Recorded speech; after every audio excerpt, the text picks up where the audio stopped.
So our next speaker is Dr. Allan Tsung. He's the Roberta Simmons Endowed Associate Professor of Surgery at UPMC. A couple things about Dr. Tsung. Dr. Tsung is an active NIH-funded investigator, runs a lab. He is also a magnificent laparoscopic and robotic surgeon, and today he is going to talk to us about pancreatic cystic neoplasms. Oh, thank you, Joe, Steve, for the invitation and putting together such an excellent symposium. Today I'm going to be talking about the management of pancreatic cystic neoplasms.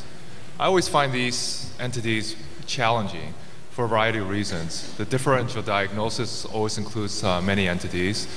Determine there's a wide spectrum of malignant potential in these cysts.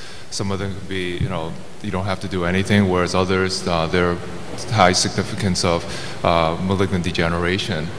Getting the diagnosis is often difficult, and determining whether you need to operate on this is also challenging.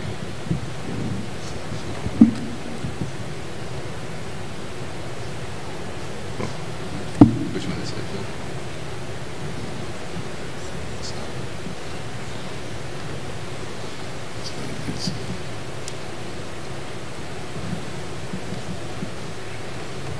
Technical problem.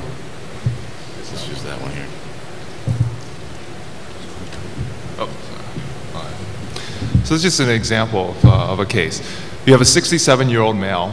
He's hospitalized for acute pancreatitis. You work him up for pancreatitis. He denies any alcohol use.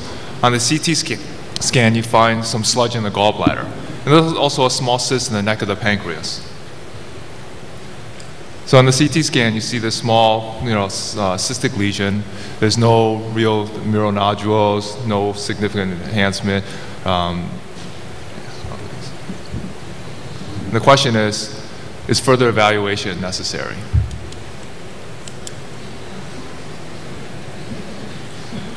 So pancreatic cysts. With the widespread use of abdominal imaging modalities, this has resulted in an increased discovery of pancreatic cystic lesions. It's estimated that over 2% of the population may harbor a pancreatic cystic lesion, and often these are found incidentally, meaning that the patient's asymptomatic, they're getting scans for another reason.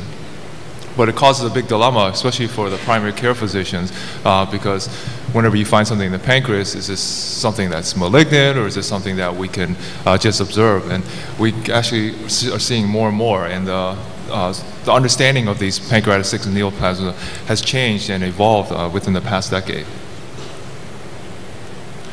Pancreatic cysts can be classified in many different varieties. You can divide them into what we term mucinous versus non-mucinous, malignant, non-malignant. But the classification I like the most is this. You have, of course, the inflammatory fluid collections. So these are cystic structures without a true epithelium. They're usually complications of pancreatitis.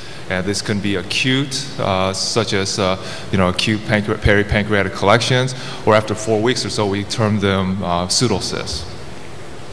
And then you have the non-neoplastic pancreatic cysts. These are rare rare cysts, and usually don't require any intervention. These true cysts, these are lined by benign epithelial cells, are very rare, a couple case reports. Then you have what's called lymphoepithelial cysts, which are cysts lined with squamous epithelium and surrounded by lymphoid tissue. And then you have retention cysts. All these cysts are just dilations of side branches of the pancreatic ducts due to obstruction. And unless these are symptomatic, usually the treatment for these non-neoplastic pancreatic cysts is non-operative and just observation for a short period of time. What I'm going to focus on today are the pancreatic cystic neoplasms. And they include the serous cystic tumors, the mucinous cystic neoplasm, or MCNs, intraductal papillary mucinous neoplasm, IPMNs, the solid pseudopapillary neoplasm, and you can also have cystic degeneration of endocrine neoplasms, as well as degeneration of ductal adenocarcinomas with cystic degeneration. What I'm going to focus on mostly today are the serous cystic tumors and what we term the mucinous type of cystic tumors, which